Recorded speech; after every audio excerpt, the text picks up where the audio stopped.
Teknologi tidak hanya mengubah cara kita bekerja, tetapi juga mengubah bagaimana dunia berputar secara fundamental. Tahun 2025 diprediksi akan menjadi tahun di mana gelombang tsunami AI menghantam sektor kehidupan dengan sangat keras. Apa yang akan terjadi? Siapa yang akan bertahan dan siapa yang akan tenggelam? Mari kita simak bersama-sama video ini.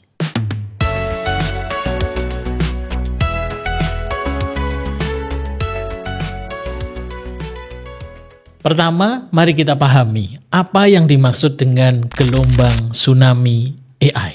Ini bukan hanya tentang kecerdasan buatan yang membantu kita dalam kehidupan sehari-hari menyelesaikan tugas-tugas yang kita kerjakan.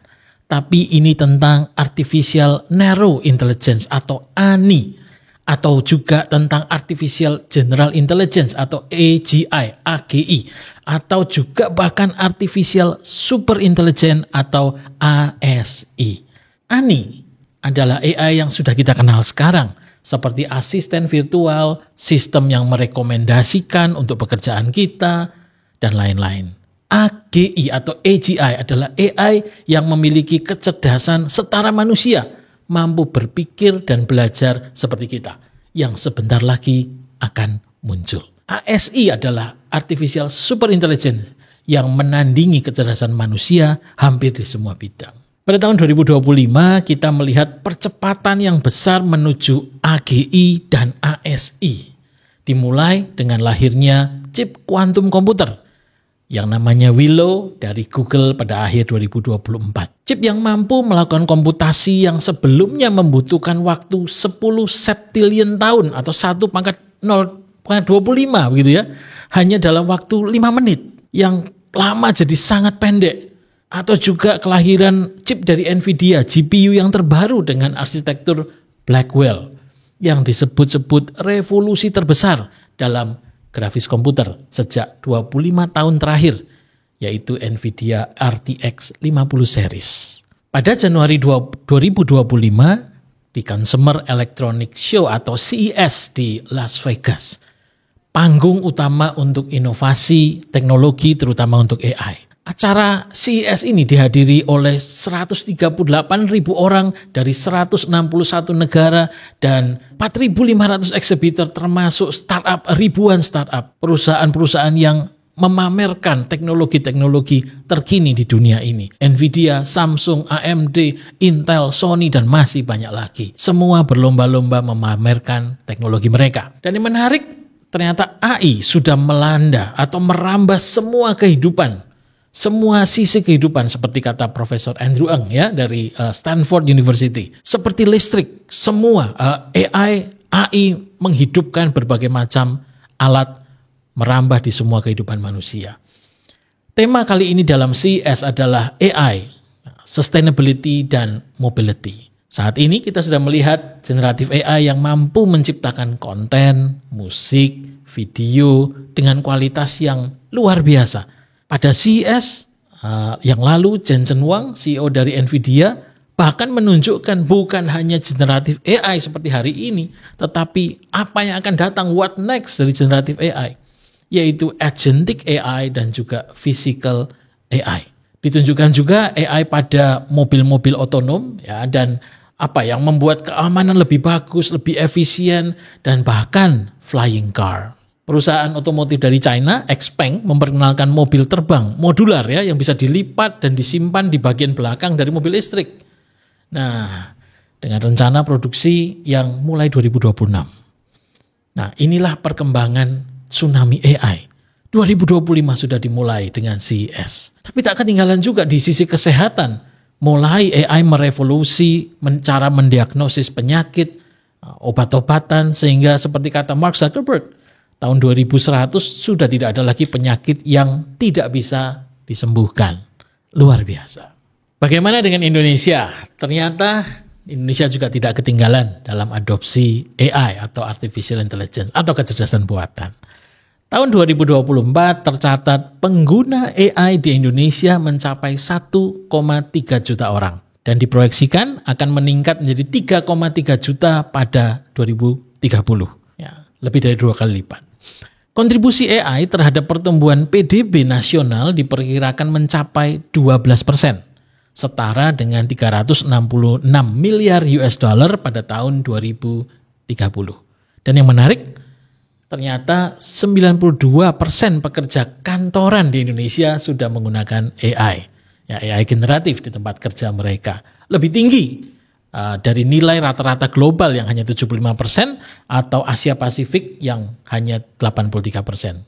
Menarik. Dan bahkan 45% pelajar dan mahasiswa Indonesia sudah memanfaatkan AI untuk membantu proses belajar mereka. AI tidak hanya mengubah cara kita bekerja, tetapi juga mengubah seluruh rantai, proses, dan nilai sebuah bisnis. Dari manajemen operasi hingga logistik. Dari manufaktur hingga layanan pelanggan. AI telah menjadi tulang punggung inovasi perusahaan. Kita bisa ambil contoh misalnya dalam customer experience. Sebuah hyper personalization dapat dilakukan sekarang untuk layanan pelanggan Anda. Memberikan pengalaman yang personal dan relevan kepada setiap pelanggan sebuah perusahaan. Di sektor kesehatan, AI juga membantu dalam diagnosis medis.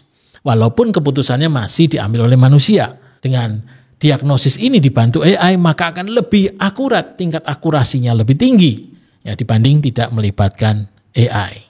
Menurut Harvard Business Review, tidak semua perusahaan akan meraih kesuksesan di era AI ini.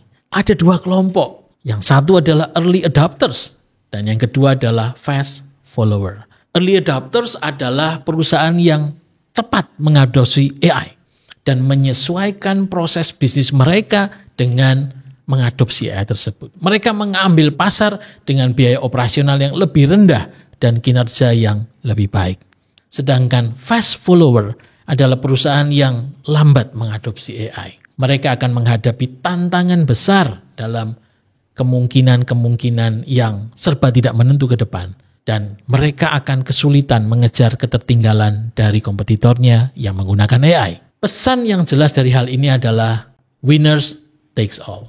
Terlambat artinya tenggelam. Hanya mereka yang cepat beradaptasi yang akan bertahan dan menang. Lalu, bagaimana perusahaan bisa mempersiapkan diri menghadapi gelombang tsunami AI ini?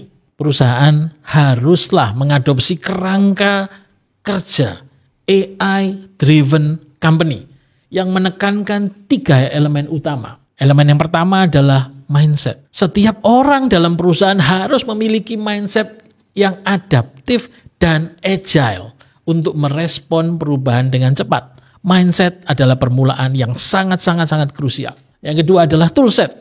Perusahaan perlu segera mengadopsi atau menciptakan berbagai tools AI yang memungkinkan integrasi AI yang sesuai dengan kegiatan operasionalnya sehari-hari. Yang ketiga adalah skill set. Karyawan perlu mengembangkan keterampilan baru untuk bekerja berdampingan dengan AI. Dan pemimpinnya harus mampu mengarahkan perubahan dalam hal AI ini secara strategis.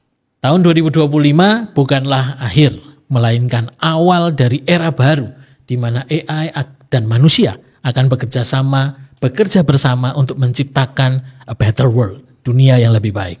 Tantangan besarnya adalah, ini hal yang menarik, baru tetapi peluangnya jauh lebih besar. Jadi, apakah kita siap menghadapi gelombang tsunami AI ini?